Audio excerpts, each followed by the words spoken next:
Price Lord brothers and sisters. உங்கள் சபை வீட்டிலே நடத்தப்படுகிறதா அல்லது பல கோடி மதிப்புள்ள பெரிய சபை கட்டிடத்திலா? பல கோடி மதிப்புள்ள பெரிய சபை கட்டிடங்கள் இயேசுவின் சபை அல்ல என்பதை வேத வசனங்களின் ஆதாரத்தோடு இப்போ நம்ம பார்க்க போகிறோம். இதற்கான நிறைய வசனங்கள் நமக்கு வேதத்தில் இருக்குது. குறிப்பாக புதிய ஏற்பாட்டில் எல்லா சபைகளும் வீட்டில் தான் ஆரம்பிச்சது, வீட்டில் தான் நடத்தப்பட்டது அப்படின்றதுக்கான ஆதாரம் நம்மக்கிட்ட இருக்குது.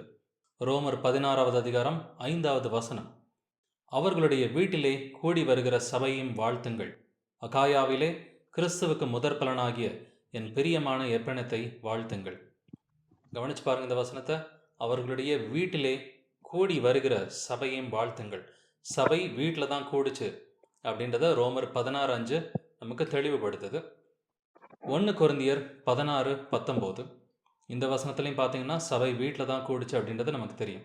1 கொரிந்தியர் 16:19 ஆசியா நாட்டில் உள்ள சபையார் உங்களை வாழ்த்துகிறார்கள். அகில்லாவும் பிரிஸ்கில்லாலும் தங்கள் வீட்டிலே கூடுகிற சபையோடும் கூட கர்த்தருக்குள் உங்களை மிகவும் வாழ்த்துகிறார்கள். பாருங்க, இந்த வசனமும் சொல்லுது தங்கள் வீட்டிலே கூடுகிற சபையோடும் கூட. சபை வீட்டில் தான் கூடுச்சு, அகில்லா பிரிஸ்கில்லா வீட்டில் தான் கூடுச்சு அப்படின்றத இந்த வசனம் நமக்கு தெளிவுபடுத்துது. கொலோசியர்லையும் இது மாதிரி ஒரு வசனம் பார்க்க முடியும். கொலோசியர் அதிகாரம் 4 வசனம் 15, லவோதிக்கியாவில் இருக்கிற சகோதரரையும் நிம்பாவையும் அவன் வீட்டில் கூடுகிற சபையும் வாழ்த்துங்கள். திரும்பவும் அவன் வீட்டில் கூடுகிற சபையையும். சபை வீட்டில் தான் கூடி ஜெபம் பண்ணாங்க, ஆராதனை பண்ணாங்க, ஒருவர் கவனிச்சாங்க, புத்தி சொன்னாங்க, போதிச்சாங்க. இது எல்லாமே வீட்டில் தான் நடைபெற்றது.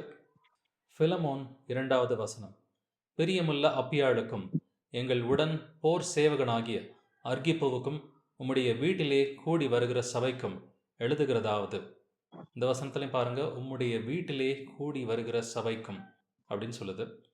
இது வரைக்கும் நம்ம பார்த்த எல்லா வசனங்கள்லையும் வீட்டில் தான் சபை கூடுச்சு அப்படின்றது நமக்கு தெளிவாக இருக்குது. அப்போஸ்தலன் பவுல் அவர் போதிச்சது எங்கே போதிச்சாரு அப்படின்றதையும் பார்க்கலாம். அப்போஸ்தலர் 20:20 பிரயோஜனமானவைகளில் ஒன்றையும் நான் உங்களுக்கு மறைத்து வைக்காமல் வெளியரங்கமாக வீடுகள் தோறும் உங்களுக்கு பிரசங்கித்து உபதேசம் பண்ணி தேவனிடத்திற்கு மனம் திரும்புவதை குறித்தும் நம்முடைய கர்த்தராகிய இயேசு கிறிஸ்துவை விசுவாசிப்பதை குறித்தும் நான் யூதருக்கும் கிரேக்கருக்கும் சாட்சியாக அறிவித்தேன். இந்த வசனத்தை பாருங்க, வீடுகள் தோறும் உங்களுக்கு பிரசங்கித்து உபதேசம் பண்ணி அப்படின்னு சொல்லுது. இங்கிலீஷில் பார்த்தீங்கன்னா அழகாக ஹவுஸ் டு ஹவுஸ் அப்படின்னு சொல்லி எழுதியிருக்கோம். அவர் போதகம் பண்ணதெல்லாமே வீட்டுக்கு வீடு போய் தான் அப்போஸ்தலன் பவுல் பிரசங்கம் பண்ணார் அப்படின்றது இந்த வசனம் நமக்கு தெளிவுபடுத்துது. அப்போஸ்தலர் 16:32 அவனுக்கும் அவன் வீட்டில் இருந்த யாவருக்கும் கர்த்தருடைய வசனத்தை போதித்தார்கள். பாருங்க, இந்த வசனத்தில் அவனுக்கும் அவன் வீட்டில் இருந்த யாவருக்கும், அவனுக்கும் அவன் வீட்டில் இருந்தவங்களுக்கு தான் வசனம் போதிக்கப்பட்டுச்சு அப்படின்றது வசனம் தெளிவுபடுத்துது. அப்போஸ்தலன் பவுல் ரோமுக்கு கைதியாக போகிறாரு. அங்கே போனப்போ அவர் எங்கே போதிச்சாருன்றதையும் நீங்கள் செக் பண்ணி பார்க்கலாம். அப்போஸ்தலர் 28வது அதிகாரம் வசனங்கள் 30-31. பின்பு பவுல் தனக்காக வாடகைக்கு வாங்கியிருந்த வீட்டிலே 2 வருஷம் முழுவதும் தங்கி தன்னிடத்தில் வந்த யாவரையும் ஏற்றுக்கொண்டு மிகுந்த தைரியத்துடனே தடையில்லாமல் தேவனுடைய ராஜ்யத்தை குறித்து பிரசங்கித்து கர்த்தராகிய இயேசு கிறிஸ்துவை பற்றிய விசேஷங்களை உபதேசித்து கொண்டிருந்தான். இந்த வசனத்தில் அவன் வாடகை வீட்டில் இருந்தான் அப்படின்றத வசனம் தெளிவாக்குது. தேவனுடைய ராஜ்யத்தை குறித்து அவர் வீட்டில் தான் பிரசங்கம் பண்ணார் அப்படின்றது ரோமில் இதை தான் பண்ணியிருக்கிறாரு. இந்த வசனமும் நமக்கு தெளிவுபடுத்துது. பரிசுத்தாவி எங்கே வந்தாருன்றதை நம்ம பார்க்கணும். எருசலேமில் தான் பரிசுத்தாவி வந்தார் அப்படின்றது நமக்கு தெரியும். பட் அப்போ எருசலேம் ஆலயம் இடிக்கப்படலை. சாலமோன் கட்டிய ஆலயம் எருசலேமில் தான் இருந்துச்சு. ஆனால் எருசலேம்லே மேலறை மாடி ஒன்று இருந்தது. அங்கே 120 பேர் கூடியிருந்தப்ப அந்த மேலறை மாடியில் தான் பரிசுத்தாவி வந்தார். எதுக்கான வசனத்தையும் பார்க்கலாம். அப்போஸ்தலர் அதிகாரம் 2 வசனம் 2, அப்பொழுது பலத்த காற்று அடிக்கிற முழக்கம் போல வானத்திலிருந்து சடிதியாய் ஒரு முழக்கம் உண்டாகி அவர்கள் உட்கார்ந்திருந்த வீடு முழுவதையும் நிரப்பிற்று அப்படின்னு சொல்லி வசனம் நமக்கு தெளிவுபடுத்துது. அவர்கள் உட்கார்ந்திருந்த வீடு முழுவதையும், பரிசுத்தாவி வீட்டில் தான் வந்தார். நமக்கு ஒரு கேள்வி வரலாம், எருசலேம் ஆலயம் இடிக்கப்படலையே, எருசலேம் ஆலயத்தில் பரிசுத்தாவியினர் வராமல் எருசலேமில் இருக்கிற இன்னொரு வீட்டில் வந்திருக்கிறாரே, எதுக்காக அவர் எருசலேமில் இருக்கிற ஒரு வீட்டில் வரணும்? ஏன் பரிசுத்தாவியினர் எருசலேமில் இருக்க ஆலயத்துக்கு வரலைன்னு பார்த்தீங்கன்னா, இதுக்கான ப்ரூஃப் நமக்கு மத்தேயு 24வது அதிகாரத்தில் முதல்ல 2 வசனத்தில் இருக்குது. ஒரு கல்லின் மேல் ஒரு கல் இராதபடிக்கு எல்லாம் இடிக்கப்பட்டு போகும்னு சொல்லி ஆண்டவர் இயேசு ஏற்கனவே தீர்க்க தரிசனம் கொடுத்துட்டார். அந்த தீர்க்க தரிசனம் நிறைவேறணும். அதனால் பரிசுத்த ஆவி இனிமேல் ஆலயத்தில் வரப்போகிறதில்ல. அப்படின்றதுனால பரிசுத்த ஆவி இன்னைக்கு வீட்டில் தான் வந்திருக்கிறார்.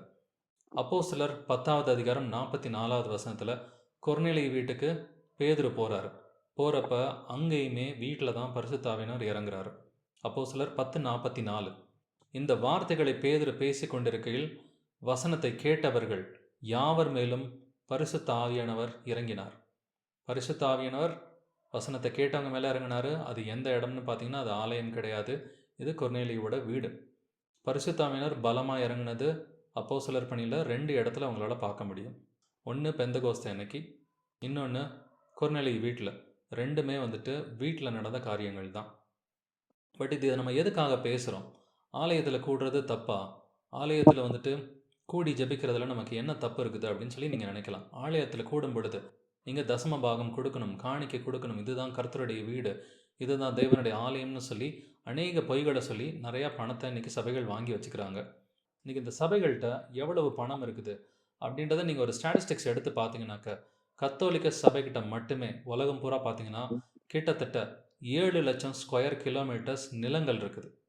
நான் திரும்பவும் சொல்கிறேன், கத்தோலிக்க சபைக்கிட்ட மட்டும் உலகம் பூரா கிட்டத்தட்ட 7 லட்சம் ஸ்கொயர் கிலோமீட்டர்ஸ். இது 7 லட்சம் சதுர அடி கிடையாது, 7 லட்சம் ஸ்கொயர் கிலோமீட்டர்ஸ். இந்தளவுக்கு அவங்கள்ட்ட சொத்து மதிப்பு இருக்குது, நிலங்கள் மட்டுமே. இது இல்லாமல் பார்த்தீங்கன்னாக்க 2010 எக்கனாமிஸ்ட் அப்படின்ற ஒரு பெரிய பத்திரிக்கை அமெரிக்காவில் இருக்குது. இவங்க எடுத்த ஸ்டாட்டிஸ்டிக்ஸ் படி பார்த்தீங்கன்னாக்க 2010 மட்டும் அமெரிக்காவில் உள்ள கத்தோலிக்க சபையின் செலவு எவ்வளவுன்னு நினைக்கிறீங்க? $170 பில்லியன், $170 பில்லியன். உங்களுக்கு அந்த பில்லியன் டாலர்ஸ் எவ்வளவுனாக்க $1 பில்லியன் கிட்டத்தட்ட 7,000 கோடி. 170 பில்லியன் டாலர்னாக்க கிட்டத்தட்ட 12 லட்சம் கோடி. கத்தோலிக்க சபை பண்ணுற செலவு அமெரிக்காவில் ஒரு வருஷத்தில் அவங்க பண்ணுற செலவு 12 லட்சம் கோடி. அப்படின்னா எவ்வளவு பணம் அவங்க கையில் இருக்குன்றதை பாருங்கள். இவ்வளவு பணத்தை ஏழைகளுக்கு செலவு பண்ணோம்னு சொன்னாக்க எவ்வளவு மக்கள் ரட்சிக்கப்படுவாங்க. கத்தோலிக்க சபை மாத்திரமில்லை, இன்றைக்கி பெந்தகோஸ்தே சபைகள், புராட்டஸ்டாண்ட் சபைகள், எல்லா சபைகளும் தசம பாகம் காணிக்கைன்னு சொல்லி வாங்கி தனக்காக வந்துட்டு சொத்துக்களை குமிச்சு வச்சுருக்கிறாங்க. அதுக்கு ஒரு எடுத்துக்காட்டு மார்மன் சபை. மார்மன் சபை வந்துட்டு கிட்டத்தட்ட அவங்களோட சொத்து மதிப்பு $100 பில்லியன் அப்படின்னு சொல்லி ஆதாரபூர்வமாக நமக்கு வந்துட்டு தெரியுது. $100 பில்லியன், $1 பில்லியன் சொன்னால் 7,000 கோடி. கத்தோலிக்க சபை ஜெர்மனியில் மட்டும் பார்த்திங்கன்னா அவங்களோட சொத்து மதிப்பு $25 பில்லியன். அடுத்து ஆஸ்திரேலியாவில் இருக்க கத்தோலிக்க சபையோட சொத்து மதிப்பு இன்றைக்கி பார்த்திங்கன்னா $20 பில்லியன். இதெல்லாம் ரொம்ப குறைவான எஸ்டிமேட்ஸ், ரொம்ப கம்மியான எஸ்டிமேட்ஸ். ஸோ உலகம் பூரா அவங்க எவ்வளவு சொத்துக்களை குவிச்சு வச்சுருக்கிறாங்கன்றதை பாருங்கள். இது எல்லாமே தசம பாகம் காணிக்கை.